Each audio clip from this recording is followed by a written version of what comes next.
Thank you for tuning in to another episode of the Archives with Adam and Fab. Today I have somebody from our childhood and a lot of yours as well. We have Sam Vincent. Sam, how you doing? Good. Excellent. It's a Very great well, day, right? sir. How about you? Hey, you know what? I'm good. I'm good. I'm glad we're finally getting this going. I know we've been back and forth on some scheduling and things like that, but we're making it happen. We're going to get it done, and we're just going to have a great time. Okay, let's do this. Perfect. So, if you don't know who Sam is a Canadian voice actor. He is best known for his roles as Crypto the Superdog, Double D and Ed, and Eddy, Lloyd Garmadon. and Ninjago. Sorry, I have a hard time pronouncing that name all the time. Okay. Took me a while to get it too. He was Jerry Mouse and Tom and Jerry, and I mean, he's just done so much in the voice acting community. Sam, you've had a long career in voice work. How long would you say you've been at it? Oh boy. I would say that I have been doing it for over 30 years now. Over 30 years. I think I got my first voice gig around 20. I'm going to be hitting 52 in October. So, oh man, yeah, over 30 years. That's making funny voices. There you go. What got you into voice acting? Well, I was just an actor in high school, just doing, I liked drama. I liked theater in school. My brother and I were always kind of goofing around and doing characters and voices and things as kids growing up. And I got into drama in high school, and I eventually got an agent through a friend in high school to work professionally, or got my start in high school. I was doing some kind of on-camera work for shows that were coming up to Vancouver. Like back in the day, Stephen J. Cannell was a producer who kind of helped get things started in Vancouver. He started his studios up here. He was doing shows like 21 Jump Street, Wise Guy, among others. And I just started out in high school. I think my first experience of having being on set was 21 Jump Street at the time was going around and filming at different high schools. And they filmed one day at my school for a week for one episode, and they wanted volunteers to sign it, or not volunteers. We were getting paid. We were extras. So they needed extras. So I signed up, and I remember hanging out in the cafeteria one time during a break, and I remember I didn't know who Johnny Depp was at the time. He was just a guy on a show. Nobody really knew who he was until that show blew up. So he kind of came strutting through the cafeteria and kind of jumped on a table and walked over a table like super, cool James Dean. And we were like, who's that guy? That guy's pretty cool. And so at that point, it was kind of it piqued our interest about acting and getting into the business. So from there, when I did get an agent, I had a chance to start doing some bit roles, speaking parts on shows like Jump Street and Wise Guy and things like that. And eventually I got my first audition for a cartoon. It was actually an anime show called Dragon Warrior here. And I got that, and I did some dubbing for the first time, which is a different way to do. There's a couple ways to do voice work. There's the dubbing way when you're doing foreign language shows into English. And then there's the original prelay shows where you're all in a studio working together. So that was my first dubbing experience. And then little by little, I started to get more auditions for animated shows. And yeah, so just a little by little, I started to get more parts, and I started to gravitate toward voice acting as opposed to on-camera acting because I was having some success. So I just kept kind of going down that stream because it was working for me. So I was like, this is good. And I didn't have to worry about whether I had the look or not. So that was good. Okay. Yeah. So with 21 Jump Street, Do you remember the episode that you were on? I was in a couple. Actually, it was funny. Every time it's kind of like an actor's life is. I've been on Jump Street 3 times, but I've only made it to screen 1 time. I remember the first time I was in it, I had like I was a kid in a classroom, and I think my line was, Iggy Pop's got rocket fuel in his veins. That was my line. And I was saying I was kind of like some punk kid in class, and I was like, Iggy Pop's got rocket fuel in it. Anyways, that got cut out of the show. So I was waiting to see it. Oh, it didn't happen. And then another time I had another line, and I showed up to set, and, it was, I remember sitting in the trailer, just hanging out, and I had one line I can't even remember. And I was like, and I remember Johnny Depp walked into the trailer in the morning. He was putting on some music, and I thought it was cool music, but I didn't know what it was, but I was too afraid to ask him what the music was. What I later found out, he was listening to Tom Waits' Rain Dogs. It's like a classic Tom Waits album. And then I get the little knock at my little cubicle later on saying, Sam, sorry to tell you, but your line's been cut from the show and you can go home now. I was like, so that was my second. I was like, what? And then the one time I finally made it onto the show was I can't remember which season it was, but it was an episode. Remember the movie Bad Boys with Sean Penn? It was an 80s show. Yeah. Okay. So it took place in like a juvenile prison or whatever. It was for, bad kids gone bad or whatever. Yeah. And so they were doing kind of like a loose version of that. So Johnny Depp's character was going undercover in this juvenile detention center or prison, and I was one of the inmates in this prison, and I had a couple of lines, and I finally made it onto the show. So that was my third attempt at actually getting on camera, and there it was. So third time's a charm. Yeah, third time was a charm. But that happens all the time. Is like, my friends who do a lot of on-camera work, they'll have these huge roles and stuff, and then they go and watch the movie, and it's like, I had 2 scenes, man, 2 scenes. I was like, well, you got paid for the days at least, Yeah. Did you actually see the movies that they made for 21 and 22 Jump Street? Yeah, I saw them. I thought they were pretty cool. I thought they were funny. I liked how they revamped it. Yes, indeed. It was good. Yeah. So I'm seeing in your background, man, I see some Funko Pops. Yeah, these are mostly Stranger Things, and I have a few. Okay. I've collected figures and things like that from back in the day, like and I kind of started collecting in the let's say mid 90s to late 90s, and I went through this whole phase of like Spawn figures and this stuff, and then I quit for a while. Like, I gotta stop this.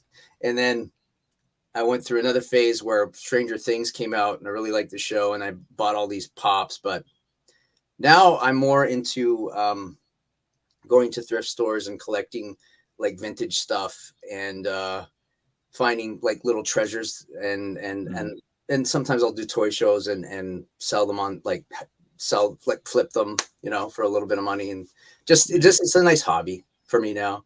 But I'm slowly kind of downsizing my collection, and eventually all these will be gone. I'm slowly selling them off, but it's fun. I like them. But the whole pop thing could be you could go down a whole rabbit hole forever. Like, people just walls and walls of pops. It's like, there's a lot of like channels that we watch on YouTube where they collect Funko. Fun fact, we have Funko HQ in Everett, Washington. That's right. Like, I don't know if I've been meaning to get down there, but I know about it, and I thought that would be a cool tour. Tell you what, man, if you ever decide you want to go, you just let me know. We'll meet up with you down there, show you around, because they have comic book stores. I'll even buy you a personalized Sam Vincent Funko. We could get you made one there. Right. So I will make you one. And if you ever come down, so that's what I promise you. I remember there was a friend, somebody, I can't remember who it is, but somebody showed me when I grow my beard out, I've got quite a lot of like white and beard, like I can get this massive beard going. But there was one pop from, I think it was from Game of Thrones, the character, and my friend says, "This looks like you with your beard." And he said, "I could make this a specialty pop of you, but you can do that now anyway. You can get a specialty pop done. That's cool." Yep. We've been meaning to get some made ourselves, but we just haven't done it. We just don't know if that's like a priority to us, right? Like, you gotta, you gotta pick your priorities. Sure. I'll be actually heading up there tomorrow because San Diego Comic-Con, they're doing like their exclusive drops tomorrow. So I'll be up there tomorrow as well, going and vlogging and things like that. So what does that mean, exclusive drops?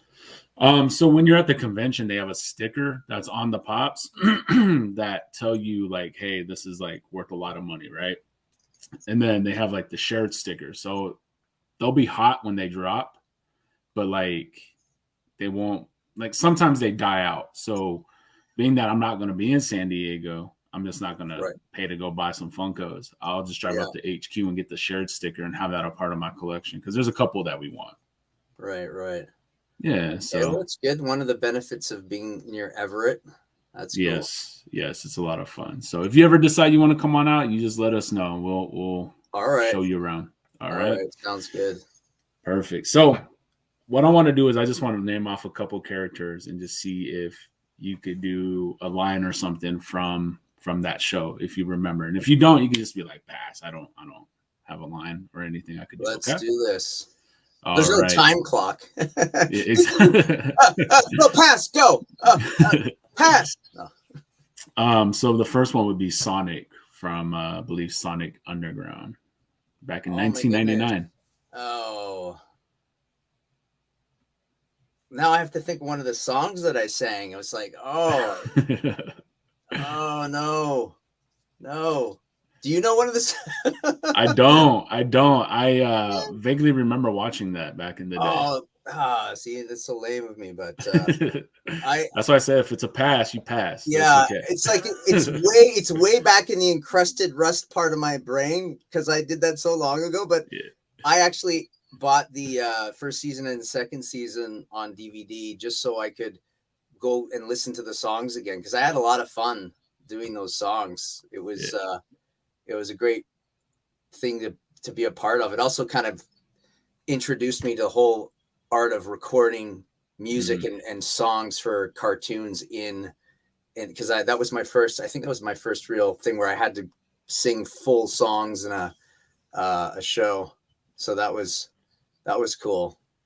And don't feel bad. I actually had Matt on my last season and he I dug down in his memory bank as well with a couple video games and he was like, how do you remember those? I'm like, man, these are like you're going way down the like you said, like Matt, I've known Matt and Matt's just a smidge older than me, so he's been doing this even longer than I have. So he was right there in the beginning of the Vancouver scene, like what was it called? Captain Nintendo. I don't know if you guys talked about that. Captain N. At Captain N, right? Yeah. So all right. So I won't feel so bad. Yeah, don't feel bad. How about Crypto the Super Dog? Well, Crypto the Super Dog, rough and away. Hi, there you go. I'm Crypto the Super Dog. That one's easy. I just went. There you go. Yeah, I got to follow up. I kind of figured Sonic would be a little bit harder, so I had to give you some. Yeah, it's bugging me. I've got like distant echoes of music going to my brain. Maybe it'll come out by the end of the interview. I don't know. There you go. How about Baby Bugs Bunny? All right. Yeah. Granny, Daffy took my ball again. I want it back. Fast luck, bro. I didn't take his ball, Granny. It's mine. It's mine. Oh, I think both of you should not be fighting about the ball. I just decided to throw a three in there just for Bugs, Daffy, and Tweety. Yeah. There you go. How Those about Spiral from the show? I can't remember actual lines of the show. I was writing a whole episode of what could have possibly happened between these characters. Spiral from Pac-Man. Spiral. Oh yeah, Spiral. He was just kind of like, "Come on, Pac, let's go get him. Let's get these guys. You can do it, Pac. I know you can." He was your sidekick buddy. Yeah. It kind of reminded me of I don't know if you ever remember Pac-Man World, like back on Sega Genesis. If you ever played any games, like you were Pac-Man, this like 3D Pac-Man going through like the I never Pac-Man got world. into like that. Like when I was a kid, Mhm. I was playing Pac-Man on Atari 2600, which was my first game system, which was, you Wow. know, yeah. And I was obsessed with Pac-Man. I mean, I played that thing for hours, to the point that I think they had to like disconnect me from it because I was like, and it was like, it was it was Space Invaders, Pac-Man. Those two I played so much that I think I was actually waking up. I was having games like waking up and playing games in my dream. My brother, we shared a room. We were living at our grandma's at the time, and he says he woke up, and I was going, over there, get it, yeah, that one. I was like doing this in the middle of my sleep, and Oh man. it was time to take a break from Pac-Man at that point. But I never the Sega Genesis 3D World Pac-Man. I never played that one, but I can see how it's similar to the series. Yes. I was kind of really because I love Pac-Man so much as a kid. I was kind of stoked to be a part of that show, and it was fun. I mean, I had the most fun playing Betrayus because he was a real evil nut job, and and he would, you know, he was hard to play because I would just be pouring sweat every time I had one of my little hissy fits with him, but it was fun. Would you say, I don't know if you've ever heard about the guy. So there's a guy, he's in love with Pac-Man. He has like an obsession, and he'll go to this arcade every day and play for hours at a time. And I mean, he went up to the counter and was like, "Hey, I need quarters." And they were like, "Hey, can you make sure you don't put a hole in our wall this time?" Yeah. It's like a YouTube video. Like it's crazy. I'll have to send it to you after, but it's insane. It's insane. Yeah, I'm sure. I mean, it's one of those obsessive games. Even the other day I was at a thrift store just doing my rounds, trying to find little toys, and I saw this woman. She had a little miniature Pac-Man arcade, like tabletop, little mini one. And I was like, I was kind of eyeing her and going, is she going to take that? Cause I really want that. I was waiting for her to go, put it down, put it back on the shelf. But my Jedi mind powers didn't work. And she put it in her shopping cart. She's like, I think Timmy's really going to love this. And I was like, There's a company called One Up Arcade. Have you heard of them? One Up Arcade? Yes, One Up Arcade. They actually re-released like Galaga, Centipede, Pac-Man. Like it's like an actual size arcade, but it's a little bit smaller. Okay. You could, yeah. I think they were selling those at Costco for a little while. Yes, yes. And I didn't pick one up because I was like, I don't have the room. Where are we going to put that? Yeah, those are cool. My buddy just did give me, it's like a little handheld, it's kind of Game Boy size, 501 or whatever it's called. It's basically so many games on there, but right now I'm on this Mario Brothers kick, and I'm just like, I suck so bad, but we actually going through the levels trying to think. I'm trying to have my boss fight, and it just I keep dying. But anyway. We have a Nintendo Switch, and so they have like this online pass where you could play all the old like retro Mario games, and I'm like busting out with like how to warp to different levels, and my girlfriend's like, how do you do that? I'm like, it's just years of playing, you know. Yeah, well, that's the thing is, I know I go, I'm not willing to put in the hundreds of hours to wear the crown, but it, you know, sometimes I'll just like kill 20 minutes just for fun to do it. But I could be looking up cheats or something like that for certain things that there's all these little hidden cheats that I have no idea about, but I'm still having fun. It's good. Oh yeah. That's the main part about it.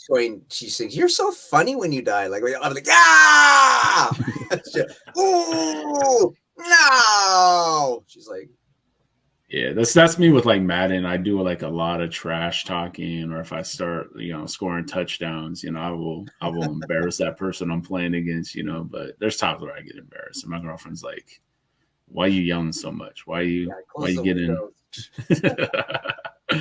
Oh man, so I kind of want to jump into like some other voice acting you've done. Sure. You were actually in one of my favorite movies that came out within the most recent years, and that was Sausage Party. Yeah. Wasn't that something? Oh man. Yes, it was very much an amazing movie. If you ask me, I thought it was great. I mean, for what it was, you know. Yeah, it was well done for sure. It was well done. It was fun to do. I mean, we don't get to do a lot of that in Vancouver, like something like that. It was kind of like, you want us to do what now? It was like just some of the walla that we had to do. Was that done in Vancouver? Well, some of the voices were. They did all the kind of like additional secondary smaller roles were done there. So, you know, I can't remember. I got cast as like, I don't even remember now. It was a can of beans. I was refried beans. Yeah, it was a bag of chips or something. I don't know. It's, you know what I mean. It's like sandwich. You go and look on your resume. You go, you're a sandwich. You were a can of beans. You were Pop-Tarts. Licorice ropes. Yeah. Oh yeah. There was some. Yeah, there was some stuff. There was some stuff that didn't make it into the movie, which you know, that's all the way that's the way it always happens, is not everything gets there. But there was some stuff that they probably could have done. I haven't seen like the extras, but I'm sure there could have been some very funny outtakes and things like that with that one for sure. We watched it the other night, and I'm telling you, I don't know if we watched an unrated version or what, but there was like things that we had never seen before. Like out of nowhere, the scene, if you remember the scene where they're in the kitchen, they make it to the great beyond, they're in the kitchen, and they think they're just going to have a great time. And then that's just when like the big old, murder scene comes with all the foods. But we noticed that the brick of cheese had a nipple ring, man. It was weird. I was like, I've never seen that before, Yeah, I don't remember the brick of cheese having a nipple ring. Yeah, it's but weird. It makes sense. It does. Yeah, no, it's a great movie. Did you get to work with Seth Rogen? Like, did you actually get to meet him or anything like that? No, they had. It's been a while, but they had one of the producers come up and maybe one of the writers come up to kind of run those sessions. So there was none of the lead people there for us. It was just kind of, these are these are the parts you've been cast in. Everyone was cast as different things. You're the cheese, you're this, you're that. And then it was just going in and doing certain lines and picking up certain scenes. I mean, gotcha. The food orgy scene was probably the most kind of just like, man, this is some twisted stuff here. Yeah. And they're like, no, go further. Try this. You're like going, okay. Yeah, that was bizarre, man. My best friend and I, we went to go see it in the theater, and we were like the only ones laughing. Like, we were just dying laughing, and everybody else was just like so appalled. We were like, what were you expecting? Like, and that was the thing. People were bringing their kids to this movie. Oh yeah, well that's I think there was a rating system involved with that. They probably said that this I believe so. Yeah. So you gotta. That's the thing with animation is you kind of gotta, there's some people that have always veered toward more of the adult content, and like I say, adults should be watching adult content, not kids. So exactly. Gotta do your parenting. Exactly. So we talked about some of the rated R movie that you did, but you did a little bit of a couple voices from Baby Looney Tunes. Mm-hmm. So again, you played Baby Bugs, Baby Daffy, and Baby Tweety. What was it like playing those characters in baby form? I mean, you seem pretty spot on with the voices. Well, it was actually, in a way, it was a relief because it was like you're not having to do the actual characters. It was there was still an interpretation involved in trying to do them as babies. So I like the fact that I didn't have to go, that's exactly Bugs or Daffy or Tweety.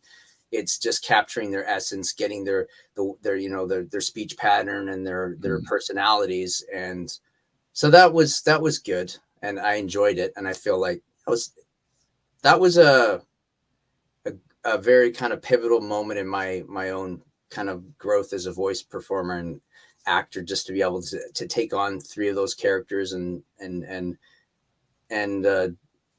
kind of, how they say, a large load of the recording was on me to get it done, well and quickly. And so, people are sitting around, okay, you're not quite getting it right now. So it was good. It was a great time, an opportunity to do it. And, it was geared for kids. I mean, when I watched it, I said, oh yeah, this is really a kid's show. There's some shows that kind of straddle the world of like, they're putting stuff in there for the adults to kind of enjoy. But this was really a show for young kids, and parents would watch it, but there was no like subtle double entendres going out throughout the show to go like, oh, to make the adults chuckle. It was really a kid's show, which is great. I mean, I love doing stuff that's just strictly for kids as well, Yeah. Was there any challenges with that? In what aspect? Just in general, when it came to like doing any voices, taking on that role. I think it just having the right energy and, for Daffy was probably the most challenging when he would get into his little fits and things like that, and getting his laugh and stuff like that down. And that just it's a lot of times with that stuff, it's making sure that you've got enough energy, like you're really bringing out the energy of the characters, or else it can come off a little flat, a little lifeless, and those things. So you just have to make sure that you had a big cup of coffee in the morning before you start. Gotcha. Okay. That was me this morning. We were supposed to do this episode at 8:30, and I just got home so late, and I was just like, man, I just don't want to look like a zombie on the screen. Oh, that's cool.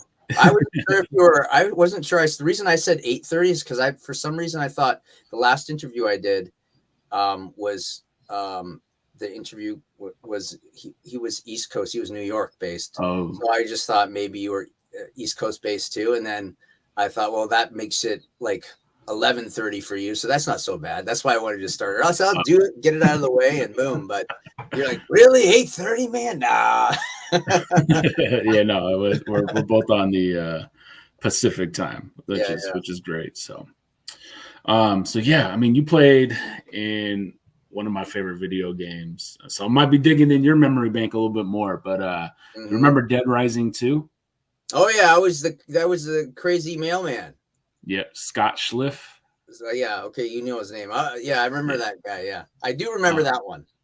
That was such a because I don't do a lot of video games, so that one was kind of, I do remember, because I remember that game was Dead Rising 2 or number 2, yeah, and then so it was the follow up, and the first one already had a bit of a following, so that was a cool. Yeah, it's nice to be part of something that had some popularity and people liked it. And for some reason, that little he didn't have a big role, but it was just one of those. It kind of adds to the world of games when you have a side character, or this guy who makes an appearance. It's just kind of makes people laugh a little bit. So that was that was fun. Yeah. So I mean, how was the process with doing that? I mean, we've talked to many people that have had roles in video games, and then there's like people have different experiences. So I kind of want to hear your experience with that. Did you just go into a booth and make your voice audio recordings? Yeah, it was me in a booth with my list of lines. I had, like, with the video games, usually you have a list of 1 to 2 lines for the storyline part of it, and I can't remember what he said, but he was, hey, your package is here, blah, blah, blah. And then so you go through a list of all these single lines that have to do with the storyline. But then you get into a subcategory of lines that have to do with if you're getting hurt, or, so it always has to be with, like from what I've experienced, is like, okay, these are all your victory lines when you're doing well. These are all the lines you're doing when people are kicking your butt and you're not happy about it. you know, so like there'll be those kind of, it seems to me like there'll be those lines where it's your general lines to show your personality. Then it's the lines where you're engaged in the game and you're either doing well or you're not doing well. And then you're getting to the smaller chunks where it's just like you're getting your ass kicked. So it's just like, oh man, you know, like that stuff where it's like, that one hurt or whatever it is, you know, and they're like, got you there, didn't I?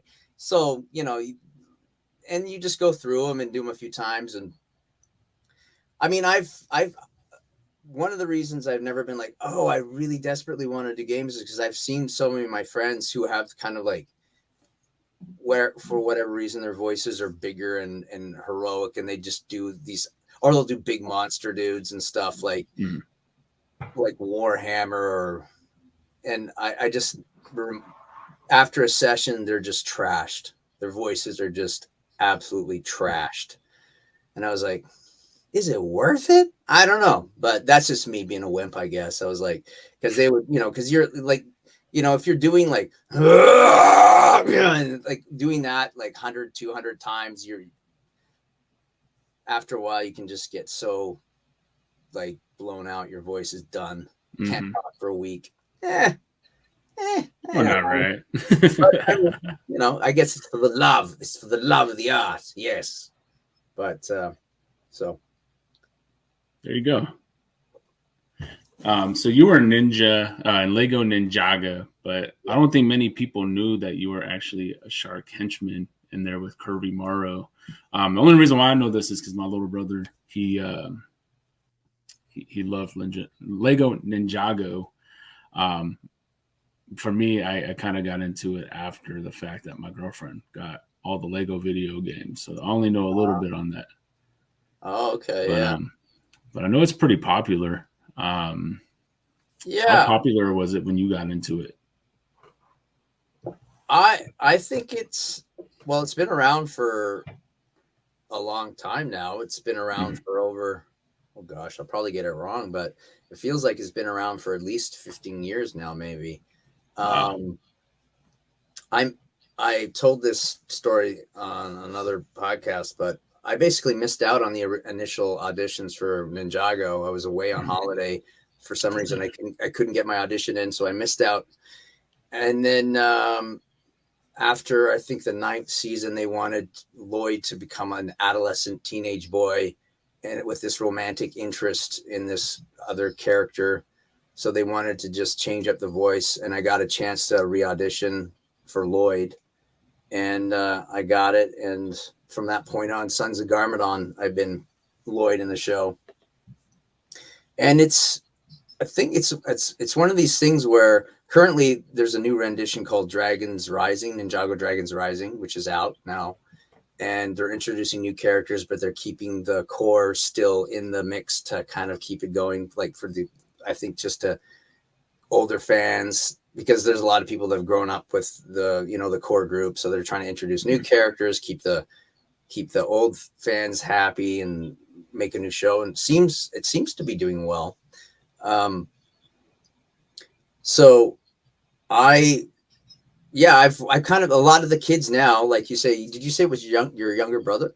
Yeah, he's 17 now, man. He's gonna be 18 this year. Time's flying. So he probably started watching when he was 7 or 8, like back in the day, and grew up with it. And then that's a lot of the kids now who are still the fans of Ninjago. They're teenagers now, or even like getting like early 20s. So I think they're and it's one of their longest running IPs as far as for continuing to make new sets and build because when it comes down to it, it's all about making sets and selling sets. So Ninjago's been selling sets for years now, and I think that they just want to keep it going, and they have the built-in, I think, fan base and audience base for it, and they're trying to build that as well to, it's like bridging the gap of the demographic. Now we want to get 6 and 7 year olds in it. We want to try and keep the early 20 somethings still attached to the show and the characters, and hopefully enjoying the sets and the builds that we're creating, and try and keep it going. So it's fun to watch. I mean, now there's more fan response now, like, because you know, when you're 7 or 8, you don't know, you're not going to go, oh, where's that guy that plays that in the character? You know, they don't, you're just involved in the show. A lot of times when I meet kids and I say, you know, I play Lloyd Garment on the show, they're like, no, you don't. Even if I do the voice for them, it's like, because, you know, for them, it's not, this is Lloyd, this little dude here, this green dude, this is Lloyd. That's what they care about, really. I mean, there's some kids, I'll do some voice messages for people sometimes because their kids are into Ninjago. And when they just hear the voice, they go, wow, you know. But there's a bit of a disconnect when they see me and then I do the voice. They go, what? New. So. Yeah, Matt shared a story with me, actually, when it came to, you know, like Ed and Eddy and TMNT, because he played Raphael, right? Yeah. So he had like a kid. He went to a school, and it just was like this kid was giving him a hard time, just heckling him. And then this lady was like, well, you know, Matt also was Raphael and Ninja Turtle. And once he did the voice, like it was different. You know, the kid, his whole, exactly. So it kind of ties along the lines of what you were saying, right? Yeah. Kids. I mean, I think for the most part, everybody enjoyed cartoons to some extent, no matter what age you are now. I mean, even when I crossed the border driving over, you know, heading to Seattle, whatever, there's a part, even a border guard at a crossing, you know, U.S. Customs is like, you know, they try and be serious. And then they go, what do you do for a living? And you go, I'm a voice actor. They go, oh, really? What do you mean, like for cartoons? I'm like, yeah. You know, and then they're trying to make sure, like, you know, be serious. And like, anything I might have heard you in? You know, like their little inner kid comes out. Oh, well, maybe you've heard of Ed and Eddy. Like, Ed and Eddy, yeah, I've heard of that. Anyway, you're not going to try and work in our country, are you? I'm like, no, I do all my work back in Vancouver, so we're good here. And he goes, all right, well, have a good day. You know, but that was the guy from Ed and Eddy, you know. That's funny. Speaking of Ed and Eddy, now if all the viewers have stuck with us to this point, because you shared a lot of great stories, did some great voice acting. Ed and Eddy, what a time to be alive as a kid in the 90s, right? I mean, you tell me. Oh no, yeah, like that's man. It was. So when you were talking about, you know, like people not really reaching out to somebody or saying, hey, oh, you were the voice, like they care about that character, but like for you and Matt and even Tony, like I would love to have Tony on as well. I've already had Matt and I got you on as well, but you know, you guys were a voice of our generation as well, you know. And so I did message you out of the fact that, you know, you have voiced a character from my time growing up. Mm-hmm. So for me, that was a little different. Like any of my guests that I've had on, I've contacted because we genuinely have an interest in talking to you guys. So, yeah. So man, Ed and Eddy, Cartoon Network, just great time growing up. Have you guys ever heard that you guys look like your characters? Yeah. Somebody pointed that out to me. People say that, yeah. I think it's true. I think there's, yeah, for real. If you got all of us in a room again, people would go, yeah, you guys are like your characters. You look like your characters. There's some truth to that. I think it's funny. Yeah, we all have kind of characteristics of the characters that we share, and even back in the day when we were recording, it was kind of like that too. We would just have, you could see why each of us was like kind of fit that character just perfectly. It was funny, and people would mention it. So definitely. Yeah. And I've mentioned Matt being on my show, and I mean, he has so much energy, man. How was it working with Tony and Matt? We had a lot of fun. You know, I mean, we had fun, and it was also at times it could be tough and challenging to get the voices right, but we were just you know, we were coming in and doing our job and enjoying, you know, we kind of bug each other a little bit from time to time, but that's just part of being actors in the studio together. And I don't know. There's for me, that's just special memories in my brain now, because it was a time of my life when I was, you know, well, I guess in my late 20s, 30s, and just it was fun. It was fun to be. It's nice to look back on it now and feel like you were part of something that has some kind of lasting legacy, and people can talk about it. Like, as you know, like you say, now people say that's my childhood, you know, that's the voice of my child, you know, and I don't think I anticipated that at the time, that people would be saying that.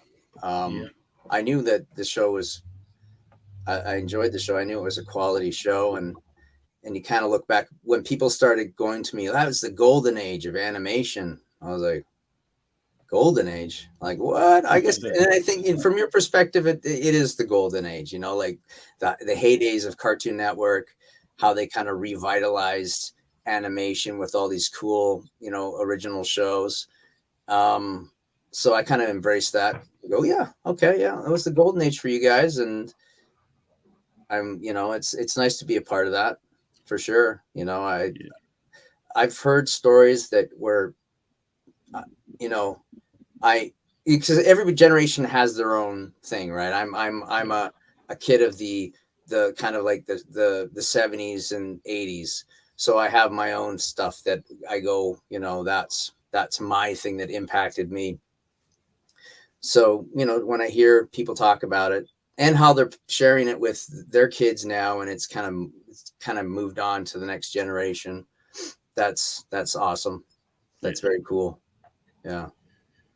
Yeah, no, I feel like my parents, you know, when they would tell us, oh man, that was a part of my generation or my childhood. And here I am, I'm going to be 33 next month. And I'm like, man, that was a part of my childhood. But yeah. I mean, we don't have any kids right now, so we get to enjoy it. I get to tell my girlfriend all the time, like, hey, I grew up watching this. Or like when you say you go to thrift stores and find like hidden gems and stuff, my girlfriend thinks like, you're crazy. Like, what's so, you know, what's cool about that? I'm like, you don't understand. Like, that stuff's worth money nowadays. Yeah. So man, yeah, you're shared with me the energy between you guys. How did you get the voice of Ed? I mean, that's probably a question you get asked a lot, but how did you get the voice of Ed? Did someone just call you up one day, or? I mean, when I auditioned for the show, there you as an actor, you get a bunch of characters you can take a look at. You could audition for this, you could audition for that, but I knew that Double D was the character that I should be trying my best to do, because I knew that he was, you know, usually you have a sense of what character you think you have the best chance of getting. So I knew Double D was, you know, that was the character that I was in my wheelhouse, and I knew that I wanted him to have a kind of a reedy, kind of raspy voice. At the time, one of the notes, which I think changed as the show evolved, but they said he mumbled, which I think came more from like shyness and social awkwardness, as opposed to like he didn't know how to speak. Because as the show evolves, you see he's very loquacious and will give you his opinion, you know, and that even seemed to, as the seasons went by, he became much more like, you know, and like very talkative, and he would, you know, lecture and almost like preach to Eddie or Ed about certain things. But in the show, I just remember when I saw the picture of him, I just kind of was like, you know, trying to imagine what he would talk like, and I was like, well, you know, in the beginning he said he he mumbled quite a bit, and well, I just thought that maybe he kind of lived in this kind of place as a character. So that was kind of my starting point, as Double D was just trying to, you know, and then so we had a couple auditions, and we got in the studio together with Tony and Matt, and there was a couple of I think there was 2 groups of 3 switched around, and they chose us. And then going in, it was just, you're kind of just figuring it out between, Danny, how he heard the characters and what he, how he wanted the characters to be, and trying to get what Danny wanted, and also with the writing and just kind of, I feel like the characters, all the voices, kind of, you see that a lot in shows, that they kind of slightly change and evolve as the show goes on. Like, I feel like Double D in the first 6-7 episodes is not what Double D ended up being like, season 5 or whatever. But yeah, it was kind of more just embodying his character and just trying to find. Excuse me, could you please stand over there? You're in my personal space, That kind of thing. Okay. Yeah. How often do you do the voice? I'm sure you get asked to do it so often.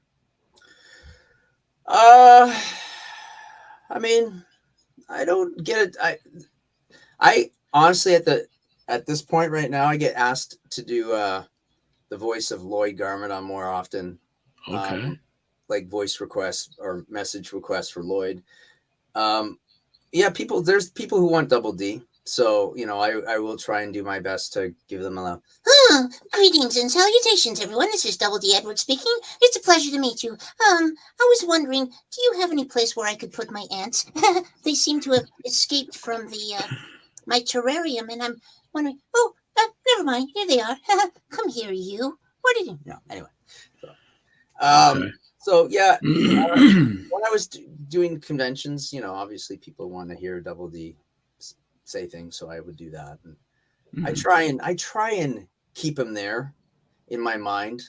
I think I know him well enough now that I can, pull him out when I need him to have a conversation. I remember I had one fan who I think I sang a song for them as Double D. And then also I will send messages to people as Double D, just so they can. I know that there's a lot of people who relate to Double D and really, like, they go, Double D is me. You know what I mean? They say that a lot. They go, I really relate to him. And so I get that. Oh, definitely. I'll try and send them messages so they go, oh my God, Double D gets me too. We're on the same frequency. No.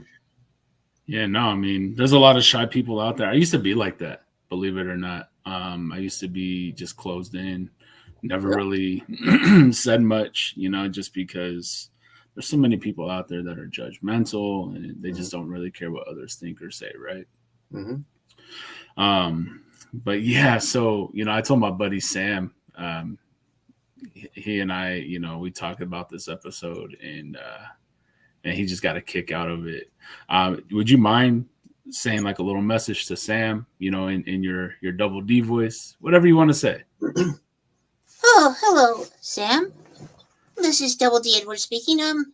For some reason or another, I kind of like your name. I'm not quite sure why that is, but Sam is a very strong name. I'll say that for sure. Well, I was wondering if you have any advice for someone who is perhaps going to be moving on and maturing in life. What direction should you think I should take my career? I would like to be an entomologist, but I understand the money's not good. So, Eddy, of course, he thinks we're going to open up a jawbreaker factory and sell jawbreakers. Although I could come up with a recipe that would make the best jawbreakers in the world. Moo-ha-ha, moo-ha-ha. That's my evil laugh. I'm working on it still. I kind of got to follow Eddy more. Anyways, Sam, nice to meet you, sir. And good luck to you. Oh, perfect. He'll love that. Sam actually, he is like the person that got me out of my shell and, really got me moving forward in life. And he's just been there for me through a lot of things. So that's good. It's great. That message. Friend like that. Oh, yeah, for sure. So have you ever heard of the fan theory about Ed, and Eddy? Is that the one where they're in purgatory? Where they think like they're on drugs. Did you ever hear about that? I don't know if I've heard that one. I've heard one that said that they're all in purgatory, maybe, but they're all on drugs. Yes. A bunch of kids on drugs. What? Oh, it's weird. Yeah, it's weird. Like, because they talk about drugs, or that I might believe, actually. So I'll read you what it says here because I made sure I put like a note. It says the Eds, along with the other kids, are never seen with their parents, excluding Kevin. But we'll get to that, is what it says here. It says that's because the kids aren't kids. They're young adults, teenagers who've gotten addicted to drugs like cocaine and marijuana. Non-addictive, but you can get hooked. In the show, the Eds are always trying to get precious jawbreakers. They don't have the money, however, must always try to pull off a scam to get money needed. This is representing how they are poor and need to do things in their neighborhood to get cash for drugs. Kevin is the jerk kid in town who is filthy rich and has a bunch of nice things. He's a dealer or his dad, who works for the Jawbreaker factory and might be a drug lord. Kevin always has a ton of jawbreakers in his garage and always flaunting his wealth and nice bike to the other kids. Think about it. When you make the trip to the factory and the candy store, you see blueberry, bubblegum, tutti frutti, or all types of kush. Man. Produced by Snoop Dogg. It's like people are like, yeah, it's funny. That's an interesting theory. They said that's where Johnny and Plank come in, right? Because Plank was obviously just that plank wood. Yeah, Plank. Yeah. Well, I think that's just a product of kids who really enjoyed the show and they loved it, and then they get older and they're like teenagers in their early 20s. They're like, nah, man, no, this is it. And it's kind of, I think it's a product of fans getting older and wanting to like add this extra bit of, sauciness to the show and go, so I could see that turning into I don't know. It's a theory. It's funny. It's funny. It's so funny. I mean, it's kind of like fan fiction.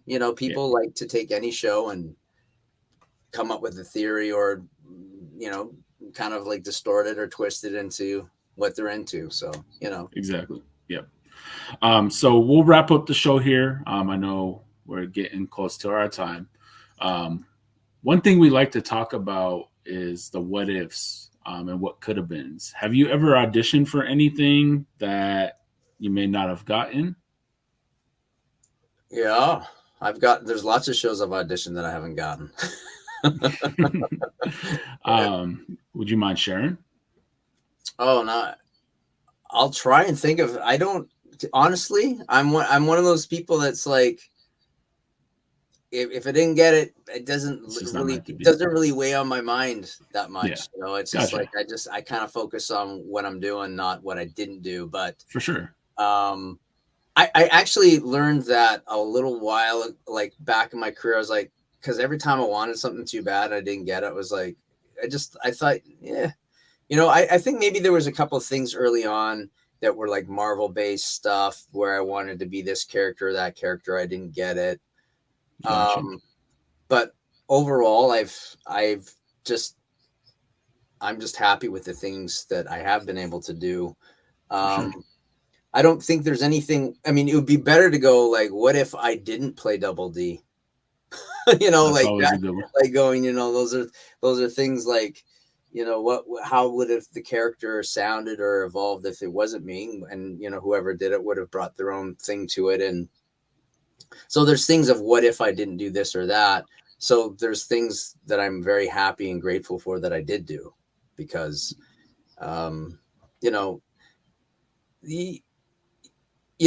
just to have, I love voice acting and it's a lot of fun and, it's nice to, even if you have one show that you can remember for, that's all I really need, and I think that a lot of people have enjoyed a lot of the things I've done.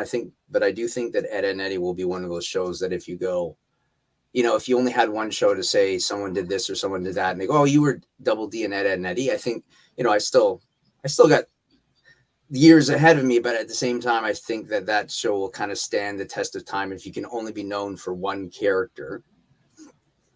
it would probably be Double D. You know, I think just the impact it had globally with the way Cartoon Network was at the time, and how it's kind of had this longevity with new fans discovering it. That would be my. What if I didn't play Double D? Would I be the same person? I wouldn't be. Would I be talking to you still? Maybe. Yeah. Maybe Dead Rising 2 was enough to get me on your show. True. Well, I do appreciate you switching that because, yeah, I mean, some people don't like to dwell in the past, right? We've heard some amazing stories of roles like one of our guests. I don't know if you ever heard of the movie Holes. It was a Disney movie. Oh, yeah. Good movie. Like it was an amazing movie. And we loved the cast that was in it. But one of our guests was he was like, yeah, I auditioned for Zero. And I'm like, how would that have been? You know, like that's crazy. But yeah, so that's awesome. So we do like to ask for like a piece of advice to end our show out for our viewers. You know, what piece of advice would you have for anybody that's looking to pursue their goals or their dreams? I would say, and this just applies to anything. It doesn't have to be acting. It really comes down to the small incremental things that you do consistently over a long period of time that will get you to where you want to go. And a lot of people don't like to hear that because they think that there's something instantaneous about the way this world works. Opportunity comes unexpectedly. You know, all of a sudden there's an opportunity that comes up. But going back to what I said is, if you are, whatever it is you're really into, and sometimes the thing that you're into is exciting but it's also can be like, it can also be boring. Like, you know what I mean? Like, I literally love guitar, and I want to be a guitar. I fantasize I'm going to be on the stage. I'm going to be singing to people, thousands of people. I go, but that can't sustain you over the long haul of the actual day-to-day practice of putting in the time every single day consistently over 2-3 years. That image of you on the stage can sometimes not be strong enough to keep you in the discipline of doing your daily grind, so to speak. And sometimes the daily grind isn't always that exciting, but it's what's necessary. So I would say consistency in whatever you're doing every day. Because I'm one of those people that can also get like, I'll do something for like 7, 8, 10, 11, 12 days in a row, and then there'll be a gap of 5 months where I didn't do it.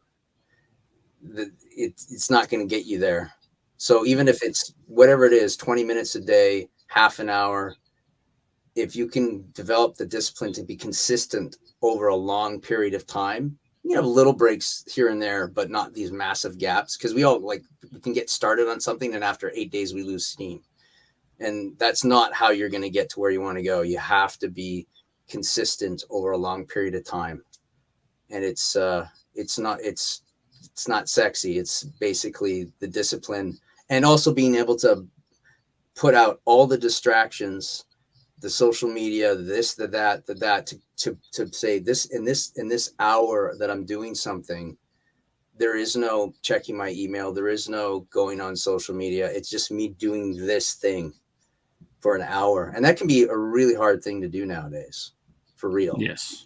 You know, so that's a whole other thing, is like, can you turn everything off and just focus on whatever it is that you're doing, whether it's your writing or your drawing or you're playing your guitar, and an hour where you were totally consumed in that and not like checking your phone, checking this, checking that. It's a challenge nowadays for me too, for everyone. So I think that would be my key, is if you can develop that discipline, that would be a key to being successful in whatever, getting better at whatever you want to do. There you go. Well, Sam, I appreciate you coming on. Hopefully we could have you back on in the future and maybe get all three of you guys. I know that might be a little bit of a challenge. Do you do your interviews with your better half too sometimes, or?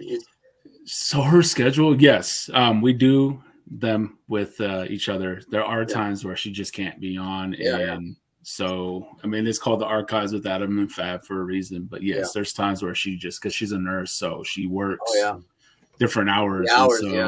Yeah, we try to make it work any which way we can. But yeah, I mean, hopefully we could get her on with you, and maybe even all the other guys, and see how it goes. Let us know. We'll say hi to Fab for me. Will do. And she will be seeing this because she watches all of our episodes. Okay. Hi, Fab. Hello. There we go. Well, we'll definitely be in touch, and hopefully we cross paths someday in the future. All right, man. Keep in touch. Yes, sir. You got it. All right. Take care. Thank you for tuning in to another episode of the Archives with Adam and Fab. Be sure to follow us on social media and stream the show wherever you find your favorite podcast. And most importantly, thank you so much for your continued support. We're having a lot of fun making these episodes, and we hope you guys are enjoying them as well. Stay tuned. We have a lot more exciting content for you guys coming soon.